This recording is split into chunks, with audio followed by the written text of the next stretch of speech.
आप सभी प्यारे मित्रों को हमारा नमस्कार। हमारा नाम सौम्या तिवारी है और हम आप लोगों के लिए हिंदी से बहुत ही महत्वपूर्ण प्रश्न लेके आए हैं तत्सम और तद्भव से।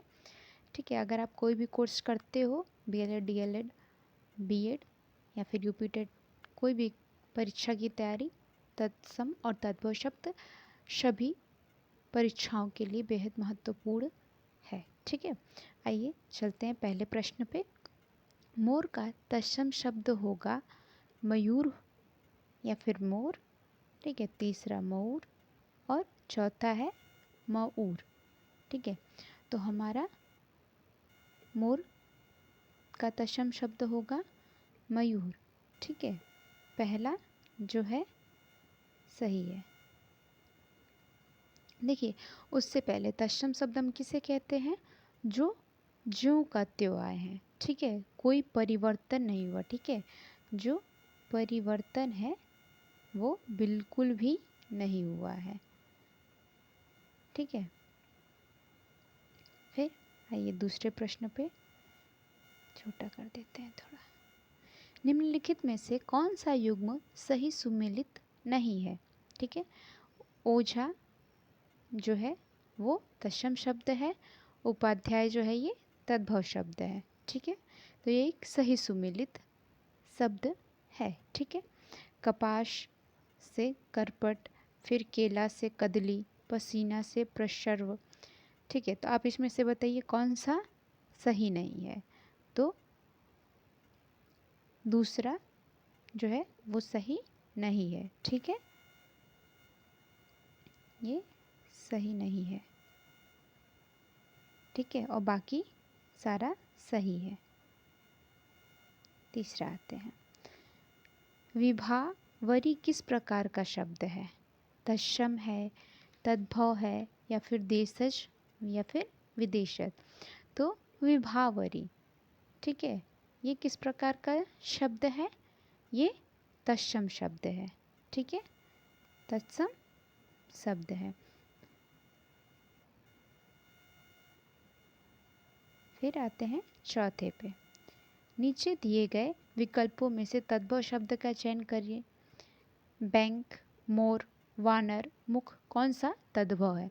तो तद्भव की आपको परिभाषा बता दे। जैसे तद्भव शब्द जो है वो तत्सम से आसान होता है। ठीक है, आपको कहने में भी ज़्यादा कठिनाई नहीं होती है। तभी जो है संस्कृत से कुछ शब्द जो परिवर्तन हुए हैं, ठीक है, उसी को हम तद्भव शब्द कहते हैं। वो परिवर्तित हुए संस्कृत से। जो कुछ शब्द पहले लोगों को, जैसे हस्त हो गया, ये संस्कृत का शब्द है, और फिर अब लोगों को कहने में ये थोड़ा कठिनाई आती थी, तो लोग इसे हस्त हस्त को हम हाथ कहने लगे। ठीक है, तो ये तद्भव शब्द है। तद्भव शब्द जितना भी होता है वो आसान होता है, आपको कहने में ज़्यादा परेशानी नहीं होगी। और बाकी जो है तत्सम शब्द है वो हमारे जिह्वा पे थोड़ा सा कठिनाई होती है उसको कहने में। जैसे आप खुद ही देखो, हस्त को कहने में थोड़ी कठिनाई हो रही है। ठीक है, और हाथ जो है वो बिल्कुल सरल है। ठीक, तो इसमें बताइए नीचे दिए गए विकल्पों में से तद्भव शब्द कौन से हैं? ठीक है, बैंक है कि मोर है कि वानर है कि मुंह? तो मुंह जो है, देखिए यहाँ पे ऐसे होगा, इस पे चंद्र बिंदु लगेगा, मुख। ठीक है, ये जो है ये थोड़ा सा टाइपिंग मिस्टेक हो गया है, तो मुंह, ओहो सॉरी, यहाँ पे हा रहेगा, एक सेकेंड।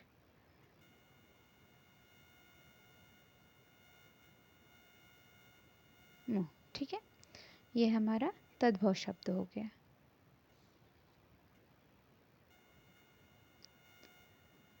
वानर का तद्भव रूप क्या है? पांचवा प्रश्न है, वानर का तद्भव रूप है वानर ही है या फिर बंदर है या फिर वानर है या फिर बांदर है? तो इसका तद्भव रूप क्या है? बंदर। ठीक है, ये वाला। दर्शन का तद्भव रूप है दर्शन है या फिर दर्शन है या फिर दर्श है या फिर दर्शनीय है। तो दर्शन का तद्भव रूप क्या है? जो सरल है। इसमें से सरल, सबसे सरल कौन सा दिख रहा है आपको? ये दूसरा। ठीक है, दूसरा जो है आपको सरल दिख रहा है, तो दर्शन। ठीक है,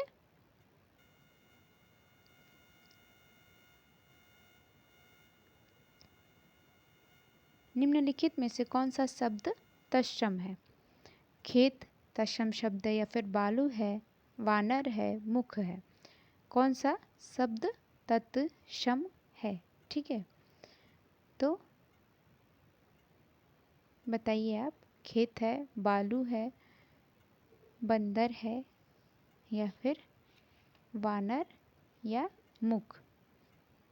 खेत भी आपको आसान दिख रहा होगा, है ना? ठीक है, बालू भी आपको आसान दिख रहा है, वानर भी। तो मुख जो है ये हमारा तत्सम शब्द है। ठीक है, आइए अब देखिए, ये कपूर शब्द जो है ये क्या है? तद्भव है। ये बहुत इम्पोर्टेंट है, इसीलिए मैंने इस पे कोई ऑप्शन नहीं दिया है आपको। ठीक है, कपूर शब्द क्या है? तद्भव है। तद्भव और तत्सम बहुत से प्रश्न आ ही जाते हैं हर परीक्षाओं में। ठीक है, और फिर चलिए 9वां पे आते हैं। आम शब्द क्या है? तद्भव है। आम आसान है ना कहने में। देखिए, कपूर भी आसान है कहने में, तो ये तद्भव है। आम आसान है कहने में, तो ये तद्भव है। फिर चलिए आते हैं लास्ट क्वेश्चन पे। अगम शब्द जो है ये तत्सम है। देखिए, कपूर की अपेक्षा, आम की अपेक्षा जो है अगम थोड़ा सा भारी लग रहा होगा आपको कहने में, थोड़ा कठिनाई आ रहा होगा कहने में आपको। तो ये कठिनाइयाँ आ रही हैं कहने में, तो उसको हम क्या कहते हैं? तत्सम। थोड़ा सा हमारे जिह्वा पे क्या होता है, थोड़ा सा कठिनाई आता है, तो उसी को हम तत्सम शब्द कहते हैं। ठीक है, चलिए, धन्यवाद।